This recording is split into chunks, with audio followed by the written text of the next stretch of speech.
Hey guys, so this is the menu that is actually on my website as well, but this is going to be in the packet, and this is just a menu of things that artists do, and these are called, these columns here are called Studio Habits of Mind, and if you remember, they're actually in my classroom above my, my screen. But these are just things that artists do, just as a habit. So if you look over here to observe, you know, it says these are things you could actually do at home.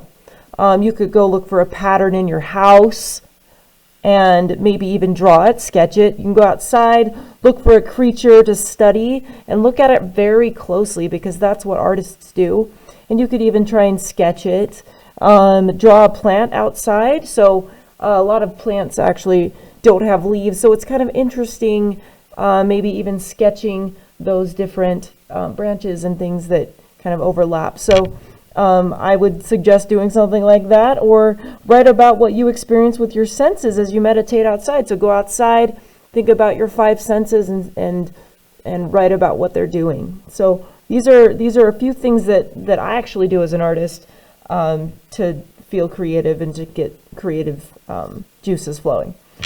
So these are, if you look at these are yellow, they're like highlighted yellow, but these are orange, and these are a little different. These are actually kind of a sequence of things that you can do, that artists do. So if we take a look at reflect, this is more of like a thinking or a journal type of thing that artists do to think about how they can do better in the future with their work or whatever it is.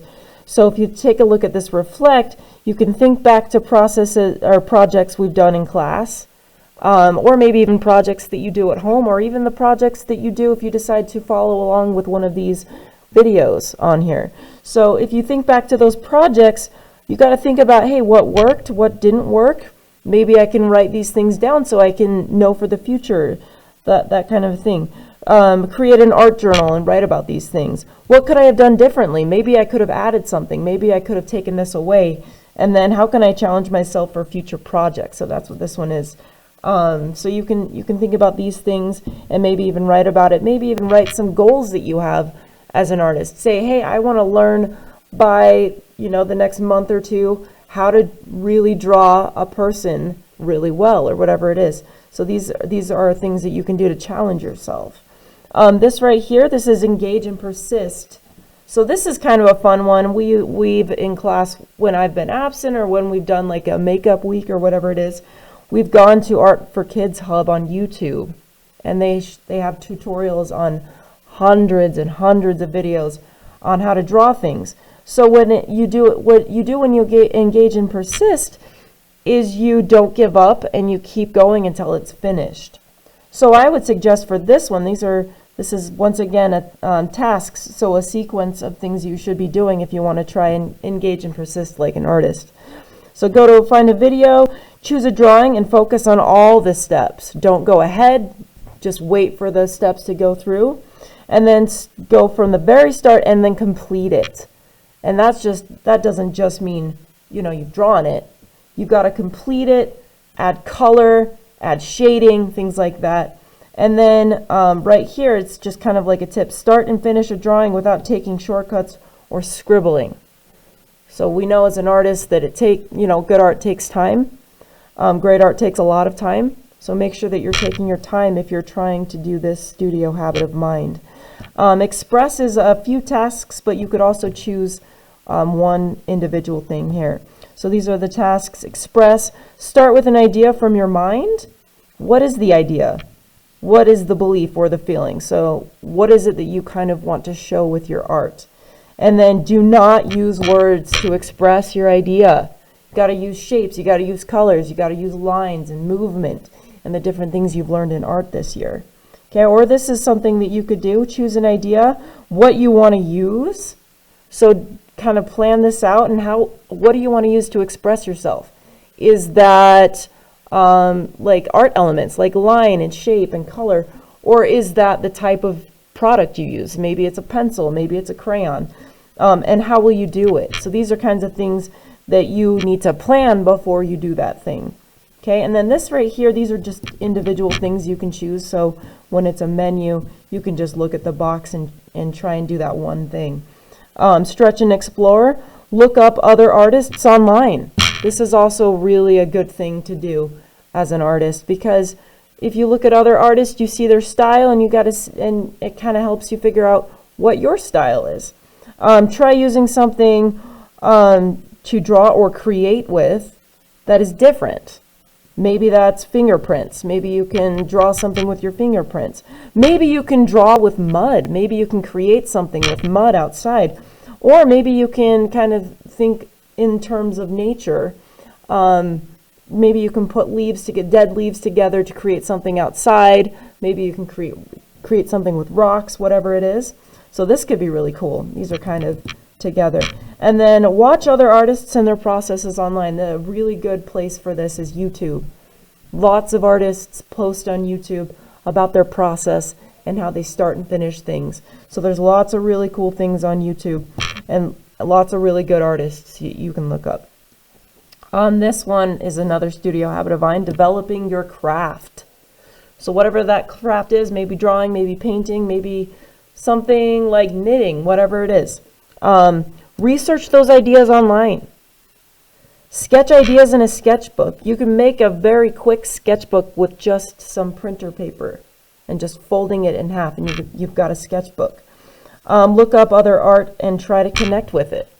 So you can just go on Google, make sure you go on Google with your parents, but you look up art, and it might give you ideas, and you might really feel something when you look at somebody's art and figure out how you connected with it.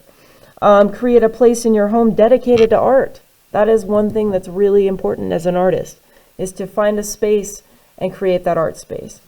These are tasks. Envision is this one. Meditate on ideas you want to create. So that just means think about it. Really think about what you want to draw, create, whatever it is. Sketch your idea in your sketchbook, and maybe you can link it with this if you've created a sketchbook. Research pictures on different references online. So if you're drawing a tiger, don't just draw a tiger, look up a tiger, see what they really look like. Maybe even look up the bone structure of that tiger, whatever it is. And then ask yourself, what is it going to be? Like, what's going to be the whole picture? How am I going to create it? What am I going to use to create it? And then why am I creating this? Okay, a really good question for artists to ask themselves is, why am I creating this artwork? So these are things that you should be thinking about and maybe even adding to your art journal. Okay, and then this last one, understanding art worlds. This is really important as well as an artist. Okay, study an art era. There's lots of different art areas. There's Impressionism, there's modern art, there's Baroque, there's so many different things that you can look up. Look up virtual museums online. This one's really cool. There's lots of museums that are kind of opening because of this outbreak, that they want you to come see the art online. So this is a really good tool that you can do. Look up modern art. Modern art is really different than these other eras that maybe you were looking at. And modern art might actually give you some ideas. And this last one is study the different roles artists take. So maybe that's a museum curator. Maybe that is somebody who's creating designs for cars.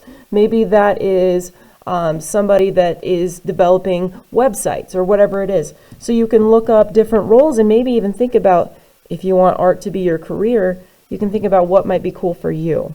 So this is just that. And then I just wanted to give you an example of observing something. Okay, so look for a pattern in your house, go outside.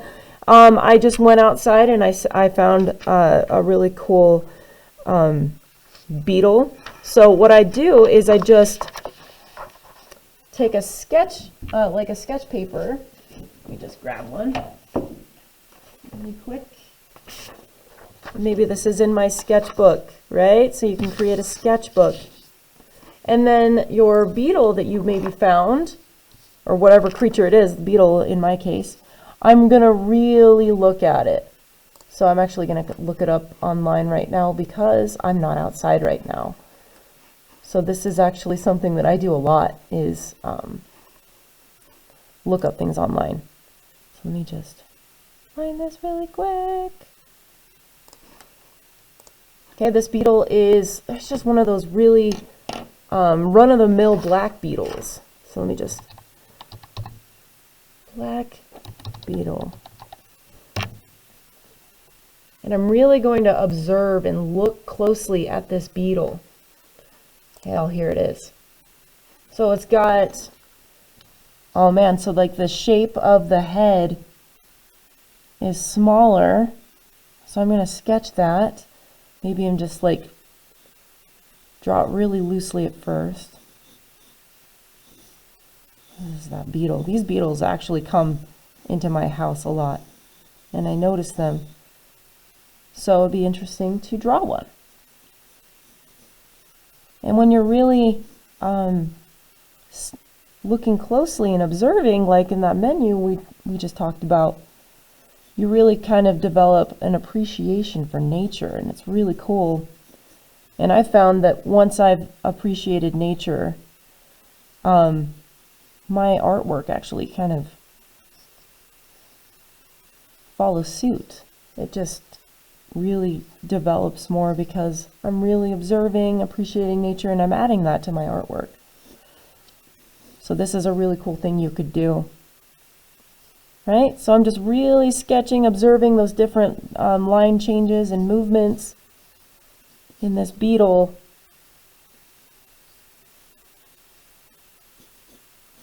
Right? So I won't bore you with the rest of this, but really just go outside, look at something, try and sketch it. It's really fun. Anyway, I hope you have a good time trying some of these things out and being an artist, and I will see you next time. Hopefully I get to see you soon before the year's out. But I can't wait to see what you do. Please send me images of what you've done. And if you would like to, you could even email me some of your ideas as well. So can't wait to hear from you. Thanks. Bye.